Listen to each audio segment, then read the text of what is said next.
Good morning, Red Sun. Oh, good morning, sir.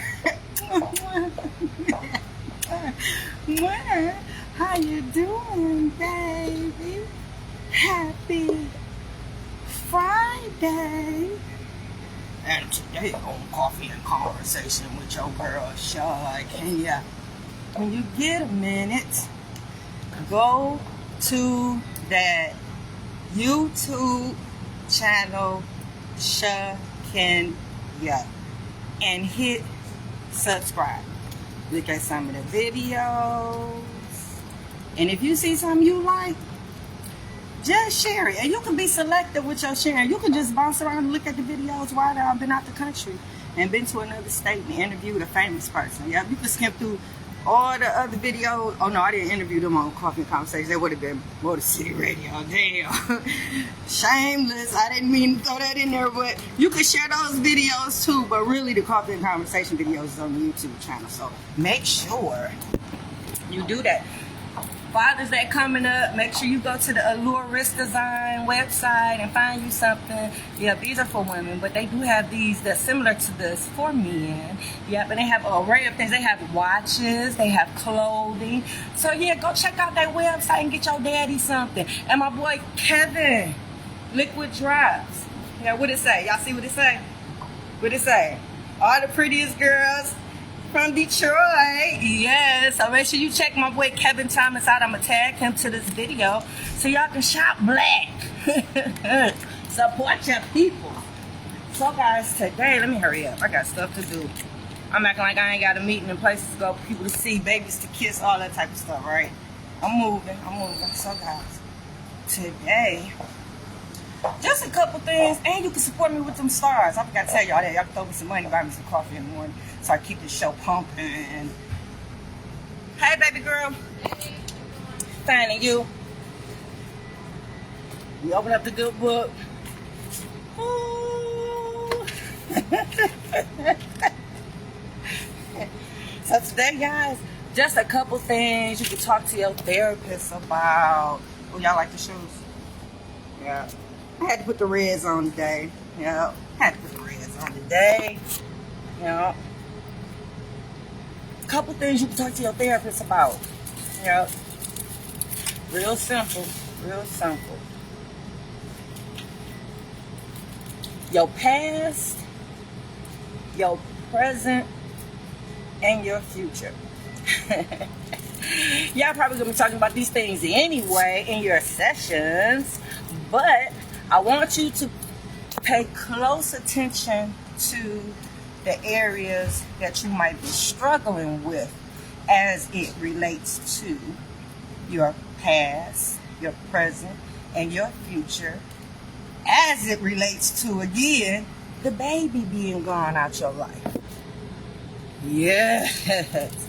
Like in the past, if you're struggling like with the memories of the baby being in your life, you gotta talk to your therapist about that. Like meaning that all the stuff that went on, if you're struggling with issues, meaning that if you are the reason why the baby is not in your life and you're struggling with the things that you've done as a result of, talk to your therapist about that, because you gotta forgive yourself and you gotta find closure for that. So make sure you talk to your therapist about it. And then if you haven't had Kevin,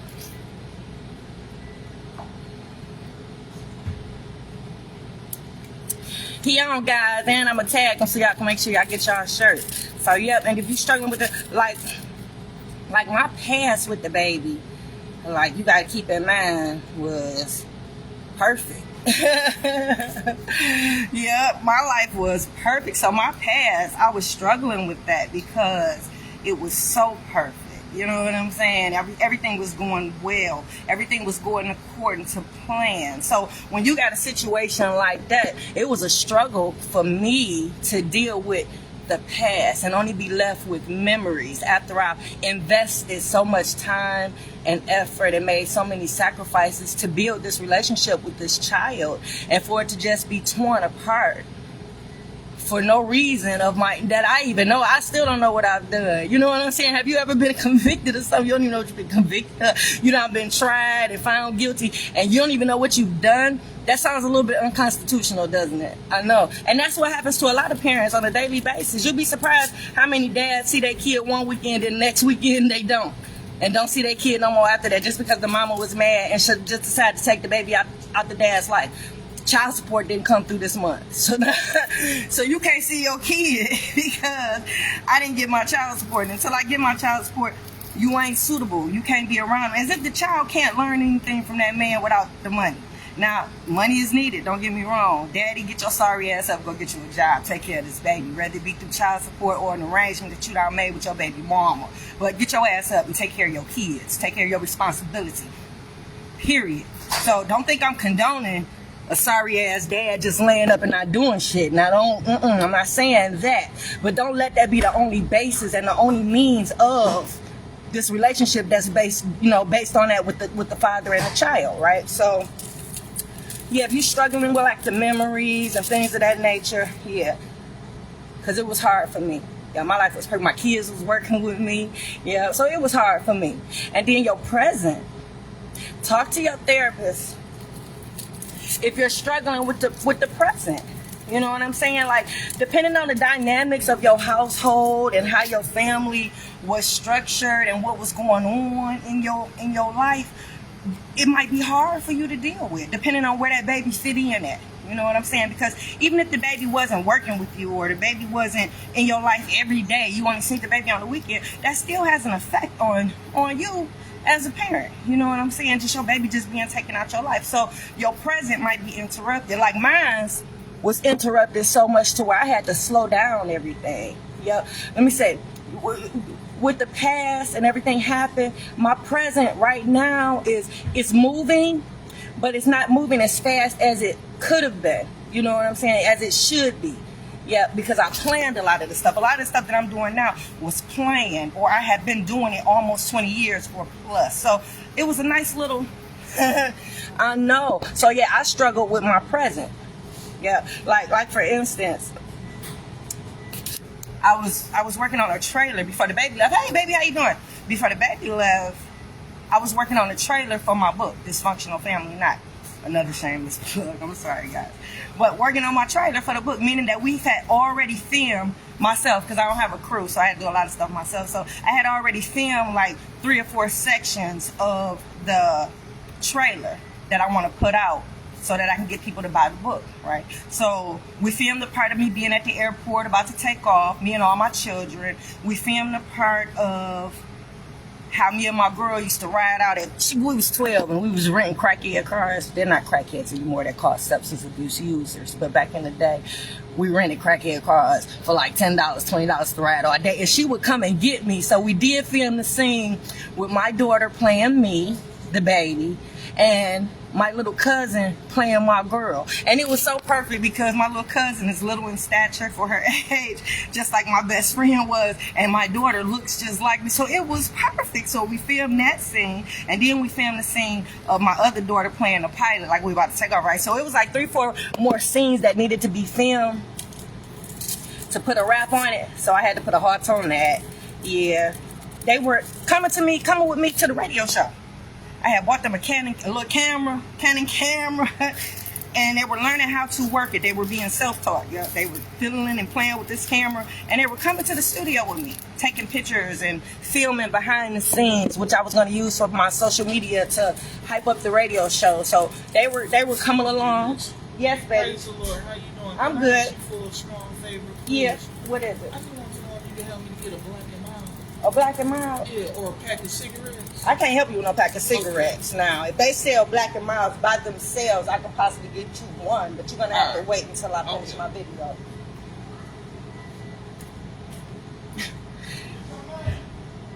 Wait till I finish my live, and I'll talk to you in a minute, okay? All right. So You're welcome, baby. So they was helping behind the scenes with the radio show, and then, right now, I need that right now in my present. So that's a little struggle. The mentoring piece, I had to put a hold on the girls. I'm just starting to get the girls back going, but they were mentors for the program. So it kind of put a halt on things in the present for the youth program.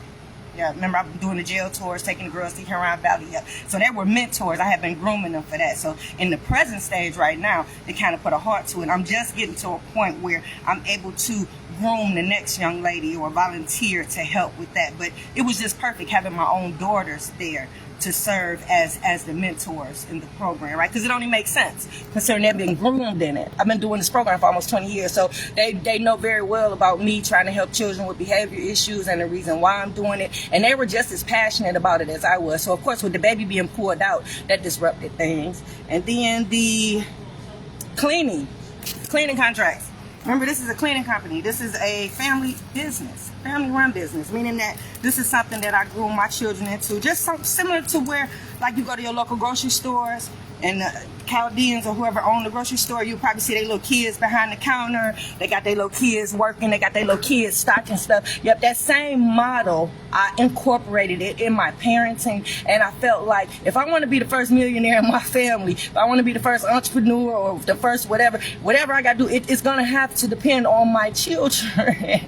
So I started grooming them early, going with me in the buildings, pulling the trash when they were little, and that multiplied to us actually going into buildings.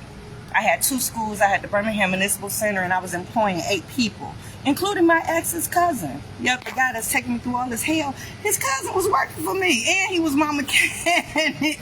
Yeah, I don't believe in severing relationships with people just because you break up with somebody. You know what I'm saying? That's unnecessary. Yeah, why? Y'all ain't beefing. What's the reason to break up with them and be mad at That's crazy. So yeah, they were cleaning with me. So of course, with the baby being pulled out, that disrupted the whole system of everybody else working. So I had to find a different route in the present form. So that's why I had to go get a franchise, because the girls were going to be the ones to go out because they so pretty. They so pretty and they're so well spoken. And I've grown because I'm hard on my kids. Yeah, I expect perfection because I know what they face out there in the world. So ever since they were little, the boys and the girls are like, I'm on them. Like, this is what they see every day. Me getting up, me looking good. Even if I wasn't doing coffee and conversation, I still, whatever job I held, I have to get up, dressed to impress. So, of course, the girls have a certain standard that they have to go by, a certain level of expectancy as far as how you carry yourself and how you look when you leave. So, yeah, I'm pretty hard, I say, as a parent, but you got to be. Because if you are a parent of children of color, you know what they face out here in the real world. So you are that first level of defense to preparedness for preparing them what they have to deal with out there. So yeah, I don't take too many excuses. I be on their head. No, you got stand up straight, head up, look. So the cleaning, the paint jobs, and then I was in the process of getting my team together so I can run for office. Yeah, hadn't quite decided what office I wanted to run for, but of course, I was getting my teams together. You know, I had did my little homework. Remember working on those campaigns. Remember I had my children working on the campaigns. There was a reason for that because they needed to learn what we have to do when it came time for me to run. So I had already had my team together. My kids was my team. So that baby was like the glue. So when she was pulled out, yeah, I know. But that's the purpose. That's what your baby mama and your baby daddy do. That's the whole purpose of it. It's to disrupt things. It's to cause havoc in your life. It's to hurt you like how you hurt them by leaving them. All that is part of the game, you know. So talk to your therapist about your present, if it's unraveled as a result of that baby being pulled out. And then what the future holds. You can't really detect the future. You can't, but I'm quite sure you had dreams and visions of how that future would have been or what that future looked like with your children in your life. Everybody want to die, old, go old, get old, and then die, be here for their kids, watch their kids grow, watch their grandchildren. So you have a vision of how you see your life. You know, you don't know once you walk out that door, you get in a car accident and die. Like, you don't nobody want to think about that type of stuff, but tomorrow is not promised. But looking at your future, thinking about how it would have been, if you're struggling with that, make sure you talk to your therapist about that. Yeah. I struggle with the future. I struggle with that. Yep. Because I invested a lot of time into ensuring that my future is a certain way. Even though nothing is promised, You never know what happens, I know, but I still plan for the future. Yeah, so everything that in my past and present, all that was kind of tied together in my future. So all that has been disrupted, you know. So I don't know what my future holds. You know, all I know is that I'm working hard right now to stay on task and stay on track of the dream that I had before everything happened. And it's been a struggle. Yeah, so if I'm struggling, I know I ain't the only one. So make sure, if you're struggling with the past, your present, and your future, as it relates to that baby being taken out of your life, make sure you talk to your therapist about that. And I'm out, y'all.